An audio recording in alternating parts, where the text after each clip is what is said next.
Quiet on set. Picture is up. All right, roll sound. Rolling. Roll cameras. Cams rolling. And 3, 2. Hey everybody, what's going on? Good morning, and we're back in it again. I've got a good show for you here today. I have got Sheriff Woody Wallace. He's the Trinity County Sheriff. And he's been the sheriff now for how long? Well, I took office in 2013, so. Okay. So is this your first term, second term? I'm in my third term. First year, my third term. Third term, so they're 2-year terms. Correct. No, they're 4-year terms. 4-year terms. Yes. Okay, yeah, I'm not able to do math early in the morning. Yeah, we run exactly the same year. All law enforcement runs exactly in the state of Texas with the presidential election. So. Okay, great. Yeah, so you'll be up for re-election again, not too far from now. 2 years, we'll start campaigning again. Wow, fantastic.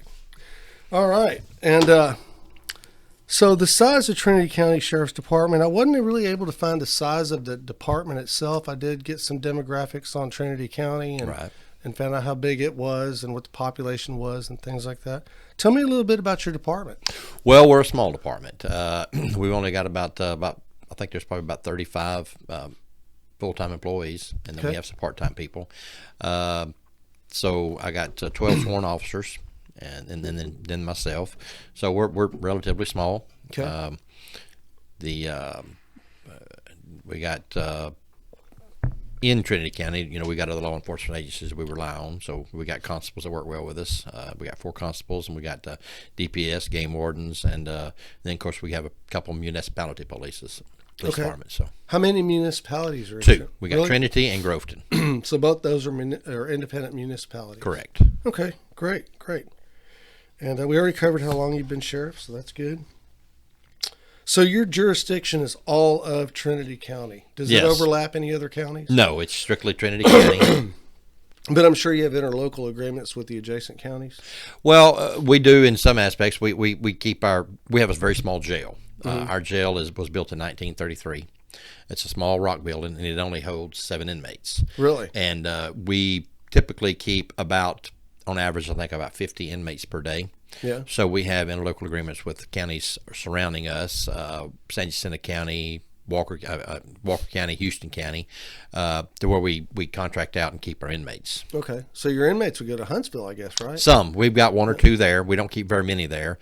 The closest one and the one that we use most frequently is Houston County. Okay. Cool.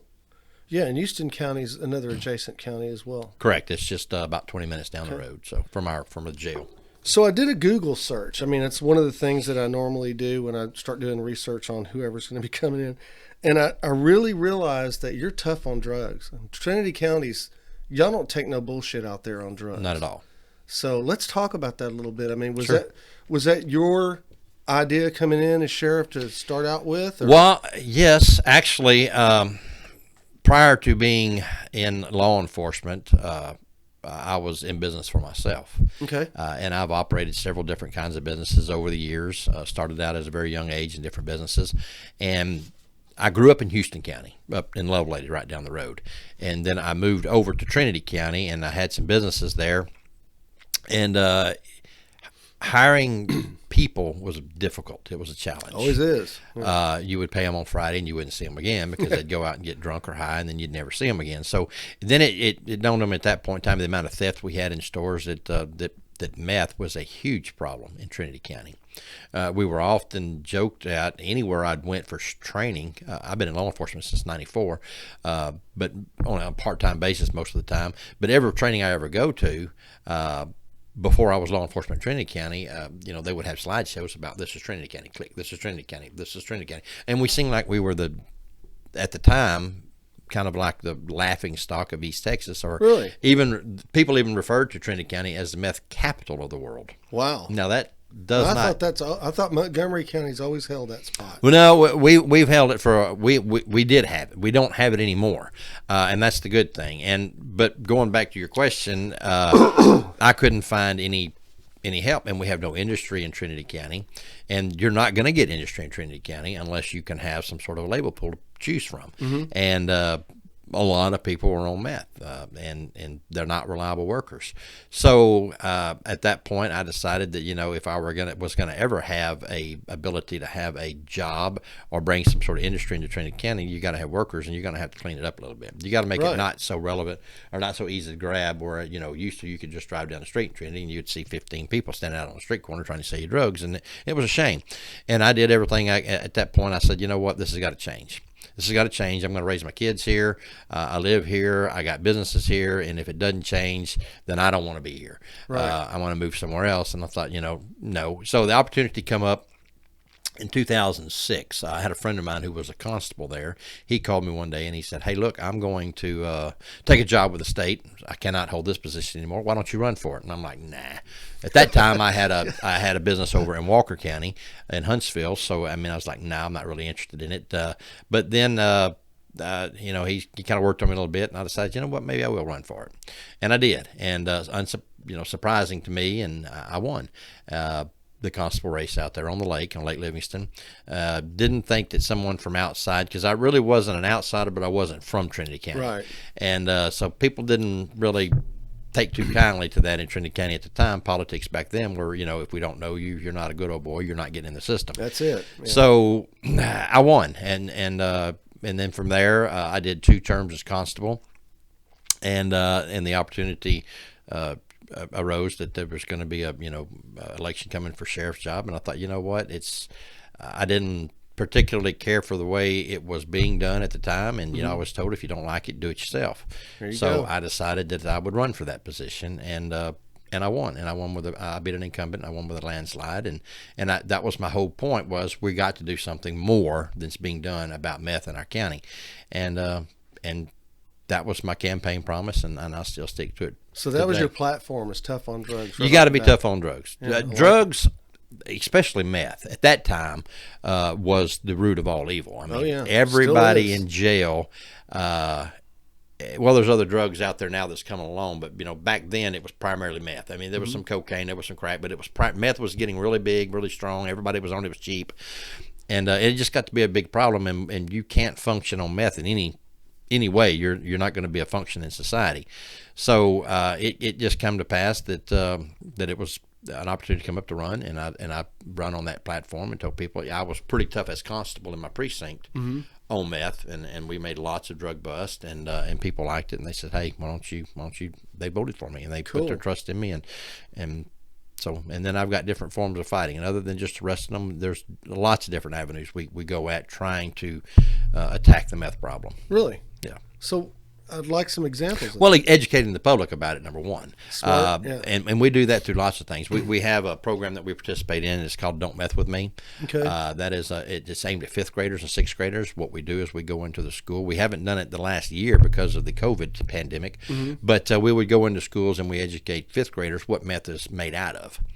Not how to make it, but what it's made out of. And when you put all these chemicals sitting up yeah, here, it's made out of some nasty stuff. Yeah, real nasty stuff. Yeah. But you find most of it in your garage, And so when you take all this stuff up there and you take a container of bleach and acid and things like this, and you ask the kids, is this something that you would drink at home? Well, no. But then why would you ingest it in your body any other way? And we show them how nasty it is. And then we show them pictures of people that were arrested the first time they used meth, or the first time they got caught, and 6 months and a year later. Yeah, and drug progression shots. Right, and yeah, you yeah, see I've seen that those these are people bad. age 25 and 30 years in a couple years' time, and with sores and all that on their face. And you show you educate kids at a young age, and I think it come out somewhere, some studies that the kids at the age in the 5th and 6th grade are probably the most impressionable.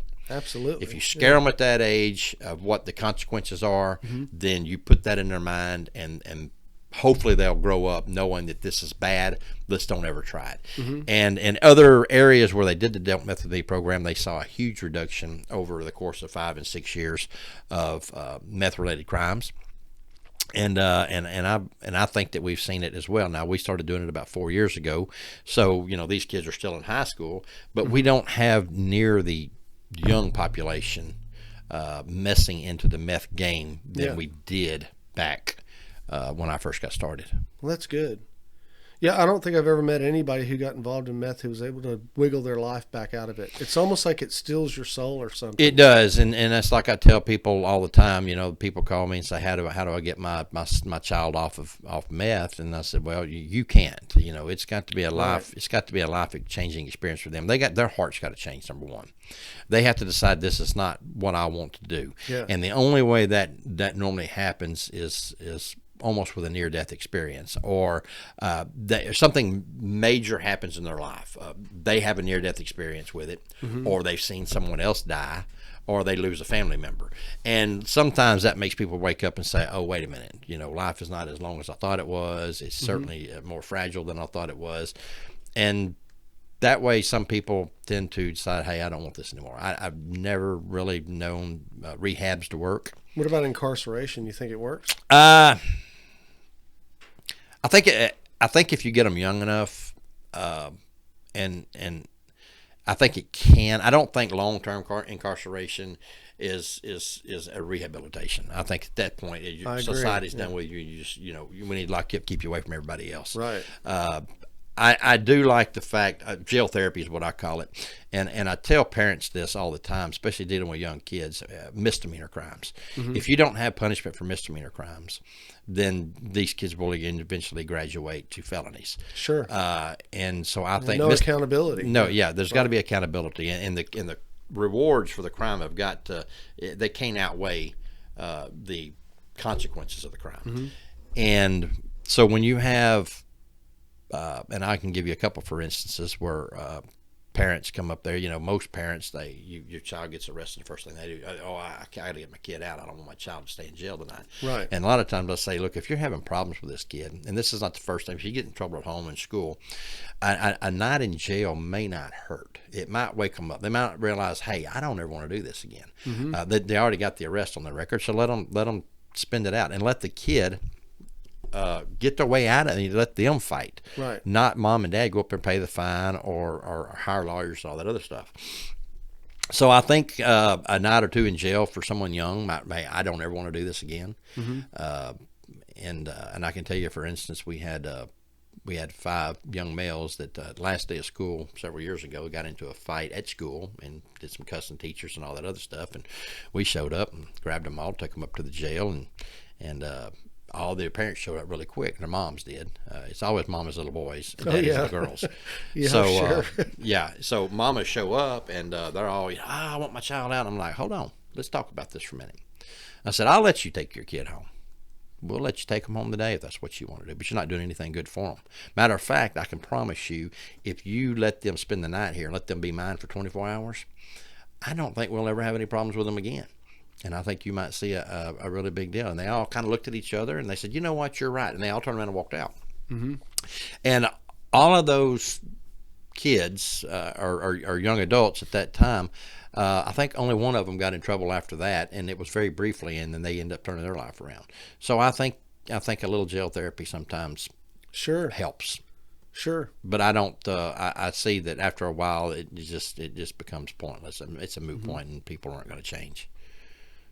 So how long did it take to get Trinity County cleaned up from the whole meth problem?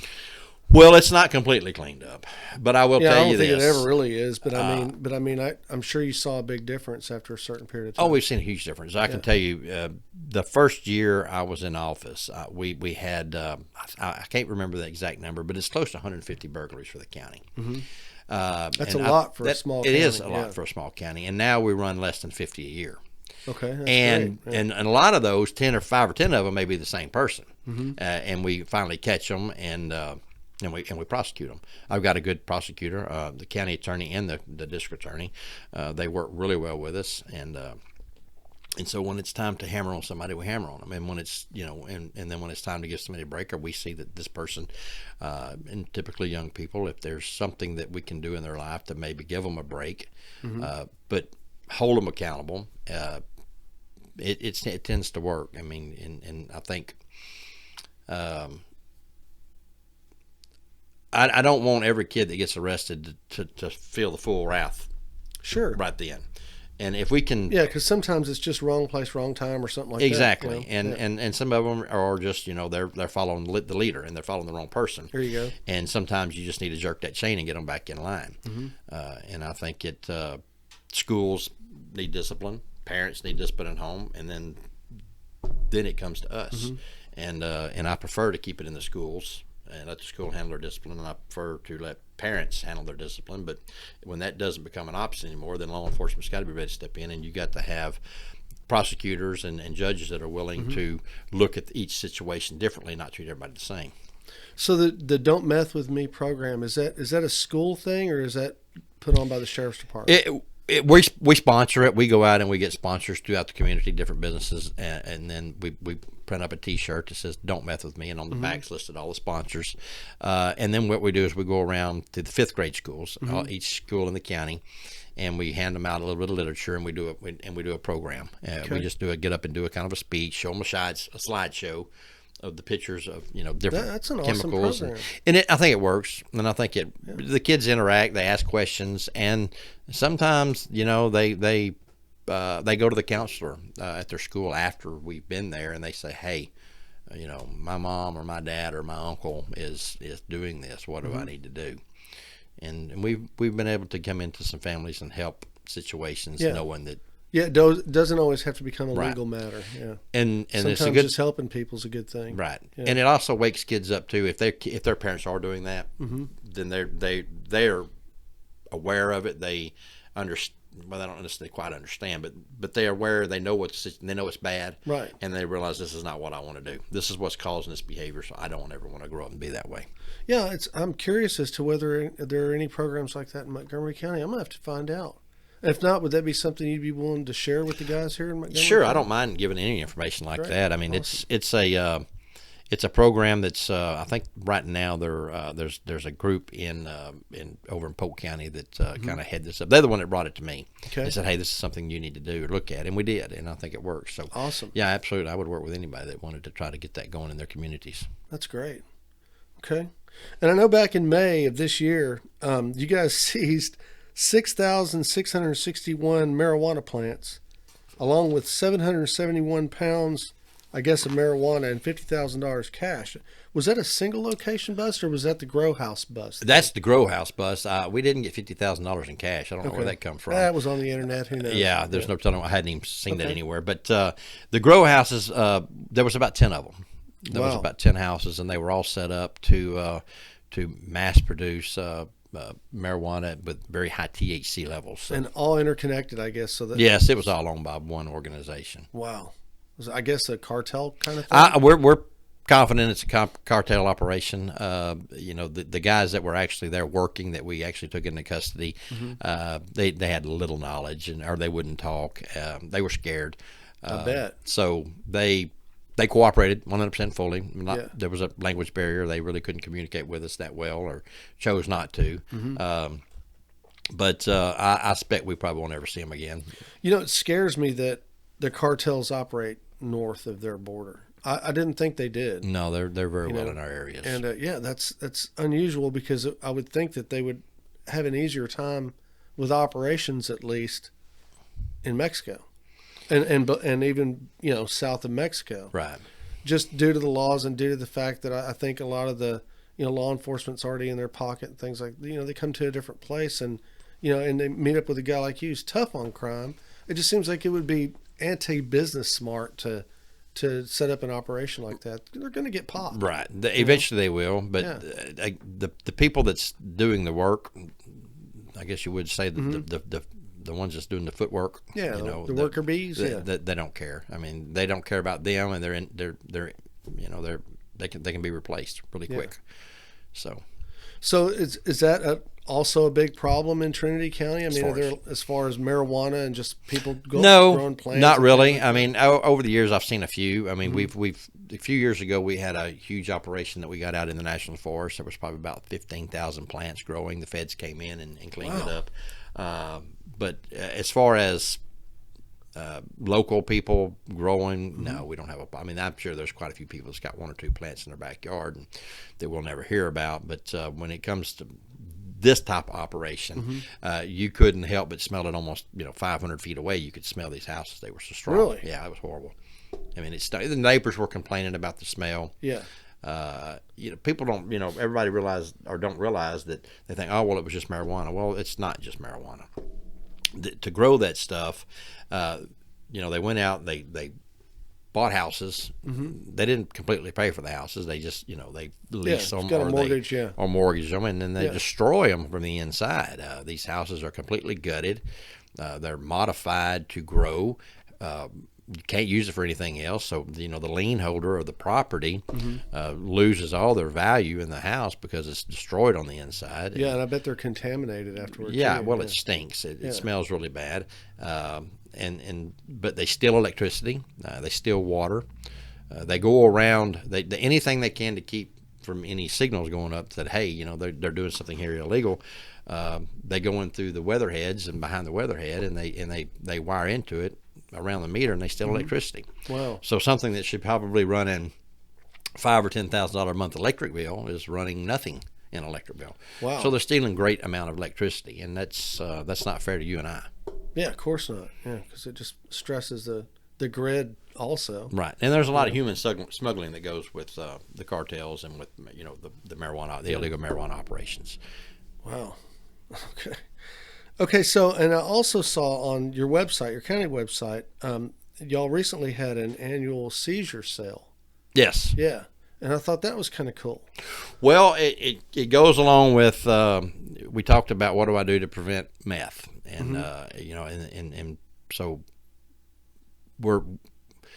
I'm really big on, if you didn't buy that, if you got it with illegal funds, if you're using this for illegal purposes, we're going to take it from you. Under the Chapter 59 seizure laws, and that's what we do. So if we go into a meth house and they're dealing or they're using and they're doing things that we know that's not doing, we start seizing stuff. We seize cars, we seize vehicles, we seize dishes, computers, anything and everything we can in there to send a signal to these people that we're not going to tolerate this behavior. And so after the judge awards it to us, and it normally takes anywhere between 6 months and a year for the cases, they're found guilty or they plead guilty, and then it goes to the next step where we actually follow through with the seizure paperwork, and the courts award us the stuff. Then we sell it, and we sell it at auction, and we do really well with it. The people come out, and they're supporting law enforcement, they're also buying stuff too. Right. I mean, cars, it all look vehicles, like good stuff houses. to me. A lot of it is. Some Yeah, of it's junk, surprised. but every bit of it sells. It's a way for us to get rid of it, because when we seize the stuff, you're either going to destroy it, when you can turn it into cash that we can use at the department. So does all that money go to the department? Does it go to the general fund for the city, or how No, does it work? it goes a couple different places. For the most part, for seizure stuff, the district attorney and myself, we split it 40-60. I get 60%, he gets 40%. He does all the legal paperwork, he does all the fighting for it. We do all the gathering and stuff up to it. So he gets 40% of it, and he can use that for a multitude of things, and we can use it for a multitude of things. Okay. We use it primarily for things that aren't in our budget. For instance, if there's certain equipment that we need this year that we don't have in our budget, or we don't have a line item for, then we'll use it to buy that. Okay. We also use it for some training when we go over the budget in our training, because our budget is pretty small in Trinity County for law enforcement. There are times where we need to go to special training and we don't have the funds for it, so we'll use that funds to go, and we'll also use it to do undercover deals, buy undercover equipment that we don't want to really be seen in the in open commissioner's court to ask. We don't want to go up there and ask permission to buy certain undercover operation stuff, so we'll use it to buy that stuff, and we also use it to as impress funds, where we'll go in and we will use it to go do undercover drug deals, and we'll use that to buy the drugs. So normally we get that money back. We do a drug deal, we buy the drugs, and then we say we spent $500 on drugs, and we go down the road a half a mile and bust you on the side of the road, and normally we get that money back. So we use it over and over. Okay. Wow, sounds like a good deal. And y'all do this once a year, I guess, the annual sale? It can be sometimes. I mean, we try to have at least one a year, but this year we've got so much stuff that we'll probably end up having 2 or 3 this next coming year. Yeah. The grow houses produced a lot of stuff. I mean, we took everything out of them. Those guys have fled. We have no idea where they went. We don't know if they're going to show back up for court or not. But we were able to seize all that, and so a lot of cars, a lot of stuff, a lot of TVs, grow lights, air conditioners. I think we got 37 different 5-ton AC units out of it. Really? So, and Wow. all these are brand new. I mean, they're all Yeah. within 6 months old. So, all that stuff's going to be offered for sale soon. Well, wouldn't the grow lights again be used for legal purposes? I mean, You can. I've got people saying, hey, I'd like to come up there and buy some of those from my garage. Yeah. I'd like to come up there and buy some from my workshop. We've had people in different states where it is legal to grow marijuana and hemp. Oh, yeah, that's right. They're asking about it. Hey, can we go? Because these lights, each one of them costs about $1,200 a piece. Wow. So they're very high dollar lights. Yeah. And we got bunches of them. Sophisticated stuff. Yeah. Very Well, that's sophisticated. crazy. Okay, so let me ask you this: on the seizure itself, you said it takes about 6 months before you're awarded. So do you have to wait for a conviction? Does it have to be a felony conviction? We don't have to wait for it, but the district attorney and myself pretty much agreed that if we don't get a conviction, which we have a very high conviction rate, very few things ever get not convicted. I mean, we're pretty careful about how we do our job. But we've agreed that, look, we don't want to sell somebody's stuff and then this court come in or the jury come in and say, well, they didn't really do anything wrong. Then why did we take their stuff? Right. You know what I'm saying? So in that case, we've never had to do it, give it back. Yeah. But we want to make sure that we can if that does happen. Okay. Yeah. So we well, just that choose makes we sense. just choose to wait. But sometimes storage is a problem. So Okay. Let's see here. Yeah, and so we kind of covered it. The seizure sales have helped with budgeting, and so have y'all gotten like body cams and things like that with monies for stuff like that? Because I don't think body cams are normally in a police budget. Right? well, fortunately, high dollar stuff. it is. It's very high dollar stuff, and they wear out easy, and they get broken, they get lost, and because Right. they fall off during scuffles and stuff like that. So, fortunately, so far we have bought some out of seizure funds, but for the most part, we received donations from people, and we've also got grants to buy this stuff. I think we just got a grant again to buy more. I think we just ordered some more, and so it was a match grant, 25%. So I took 25% out of my seizure funds, Okay. and then we used the 75% of the grant money to order them. Okay. Yeah, I own an IT business, and we take care of the City of Roman Forest, which includes the PD. Right. So fortunately, I get to help them with all their. They use Axon body cams. And I don't really like them that much, but they're okay. Well, body cams, I think we got, I don't remember which kind we got. I think we got watch guards, I think is what we have. And all of them's got problems. I mean, this is something relatively new. It's not, we haven't been, this many has not been worn by everybody until the last couple of years. So I think as time goes on, we'll start seeing them getting better and better and more reliable. Axon had a hell of a sales pitch. I mean, when they were talking to us about it, I was really impressed. I was like, wow, we can do all that. Yeah. I was like, yeah, let's do that. It takes a lot of time, So- body cams, downloading and, and storing the stuff and all that Yeah. stuff. So And then everything falls under Seizure rules, and so it's tough. Yes, it is. I got you. Okay, so and you seem to be really connected to your public, to the people who live in Trinity County. At least it appears that way to me. It is. So what method do you use usually to stay connected? Well, we social media is our primary way to communicate with the public. We have a Nixle, which we send out every day. Any arrest that's made prior weeks or whatever, we put them out on Nixle, which sends out an email. It can go in several different versions. It goes email, text, and it also will and I'll share it to my Facebook page. So all arrests are posted, which is another deterrent, in my opinion. It's a great deterrent, I think. I think people say, A, we are doing something, and B, you come to Trinity County, we're going to arrest you, and then the public's going to know. It is public information, so it's not something we can hide anyways. Right. And it also does another thing for us that newspapers and news media and all that would call on a regular basis, hey, can we get how many you arrested yesterday or last week, or can we get this. They don't do that now because they have access to it. So when we post it, it frees up people in my office that we're not constantly having to answer. Right now, where we get about 10 open records requests a day. Back then, we were getting 20 and 30, and it takes a lot of time to go through these. So anything like that is public information that we can use for other reasons, to deter and educate the public. And also keeps the media, hey, they can go there and they can get this information, so they're not calling asking us for it. Okay. Well, Montgomery County has seen a tremendous amount of growth lately. I mean, I think we've grown 40% since the last census. You Right. know, since the 2010 census. It's a lot. Yeah, it's a bunch. So have y'all had a bunch of growth as well? The census didn't show that, which I was surprised because we have a lot of new construction. We have lots of land in Houston and Trinity County that is being large tracts land. We're talking 35,000 acre tracts that have been broke up into small tracts, and people are buying them up like crazy, and there's houses going up everywhere. So I find it hard to believe that we didn't grow significantly. With the lake there, it draws a lot of people. A lot of people had weekend homes up there, Right. and now they've retired up there. So now they're full-time residents up there than they wasn't 10 years ago. So I really find it strange that we didn't grow.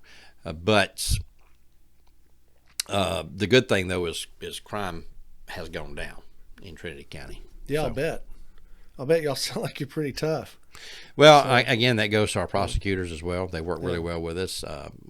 You know, when someone has been dealt with multiple times, then it's time to, you know, we obviously are not going to help them. They're obviously not going to change. So lock them up, throw away the key, and let's go on to the next kid. Yeah. Try to keep them from. So I know y'all had a big manhunt recently at maybe May or June or something like that. A pedophile. or Yeah, something we had a like couple that. here over in the last couple months. Yeah.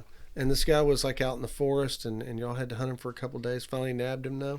Yes, he made mistakes, and we grabbed him, but that kind of goes back to the social media, the Facebook post. We do a lot of live posts there, and I let people know, hey, we got a guy in this area. We're looking for him. Here's his picture. If you see him, call us immediately, and that puts them on the run, and the more we can keep them moving, the chances are somebody's Where going they're to see going to them. trip up. That's it. Chances are somebody's going to see them, and the chances are we're going to catch them really quick. And if you can see, I don't think I've had anybody in my career ever get away from us.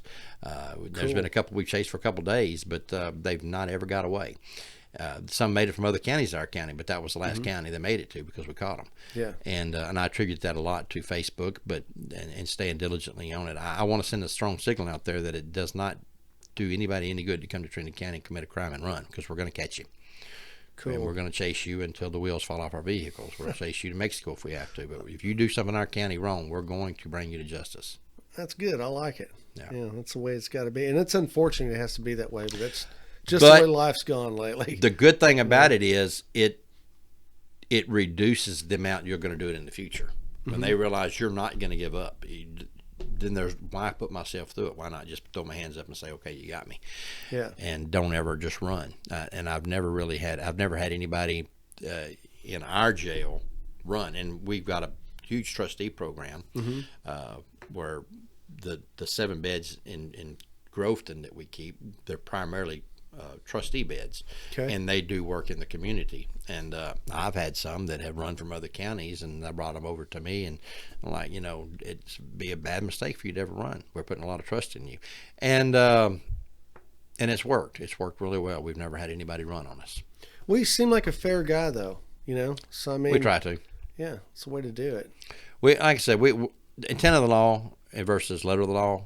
We just want people in compliance, and primarily we don't want people poisoning our children with drugs. Sure. And as long as people realize that we're going to be tough on that, and then when it comes to young children, we're going to do our best to keep them from getting a criminal record the first couple times. We're going to do everything we can to steer them in the right direction, get them on the right path, get them educated, get them in college, get them in a trade school, or get them in the military, somewhere where they don't end up in prison. And I think that's where a lot of our youth go wrong today is they graduate from high school, they don't do anything. And Right. I think we need to change that. And everybody thinks, well, a 4-year degree is where they need to go. I don't necessarily agree with that either. I start pushing kids to look. If you're not going to go to college, that's fine. No problem with that. It doesn't make you any less of a person. That's right. Let's go to trade school. Right. Let's go to trade school, or let's go to a military, or at least get 60 hours of college in. That way, if you decide what you want to do, or you can use that 60 hours towards a trade school. Lots of different things, as long as you can keep our youth from going down the wrong path, is to get them involved and get them functioning and participating in society very quickly as positive people, not negative people. Sure. Awesome. So let me ask you this. Since you kind of cleaned up the whole meth thing and it's not as bad as it used to be, Do you think that Trinity County is more attractive for industry now? Yes. And have you had any response from that? I mean, We do have some things happening there. We've got a pretty good steel plant. We've had another one that opened up recently, and I think they've got quite a few people there. Industry there. We've had several different sawmill type companies come in there and look, and I know that there's some actively looking now.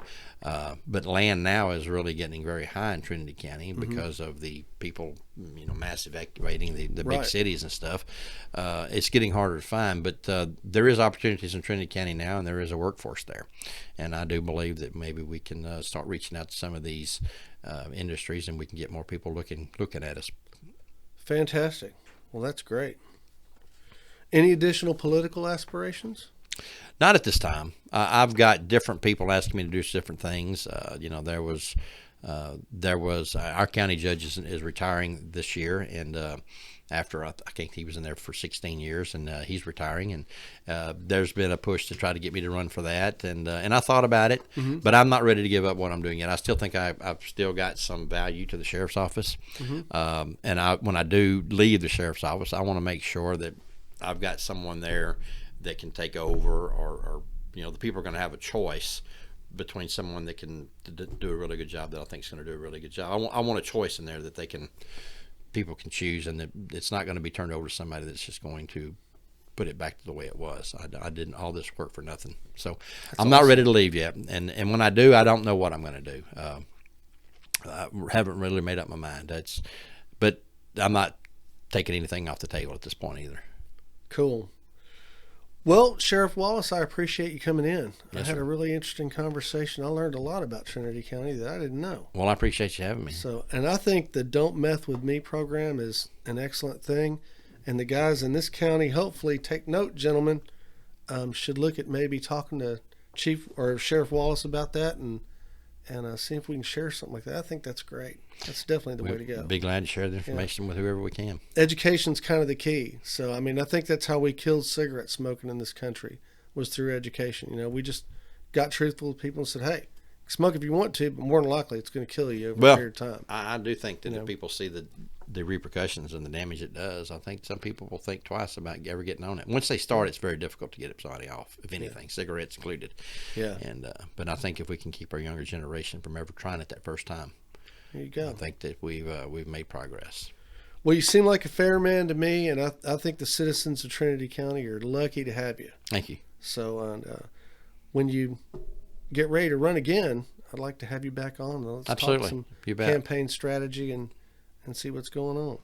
All right, guys. Well, there you have it. Woody Wallace, and I'm telling you right now, if you plan on committing a crime, don't do it in Trinity County. Plan on doing drugs, don't do it there. You're going to get caught, and they're going to convict you, and they're going to take your stuff. So, good people. They've got some good programs. What can you give us your county website address? Well, it's Trinity. It's the Trinity County website is just I think it's www.trinity.co. .gov, I think. .tx.us. Yeah. tx.us. Okay. So that's our county website. You can just Google Trinity County, Texas, and then of course the Facebook page that I operate is my personal page, but it's the Trinity County Woody Wallace, and we've got quite a few followers on that. I think population of Trinity County is 14,000. We've got almost 35,000 people that watch us. So yeah, we're out there. I'll bet. So yeah, they're doing a great job in Trinity County, and check it out. And we look forward to seeing you in the next one. I'm Hank Vatt. This is Hank's Think Tank, and we're out. Thanks.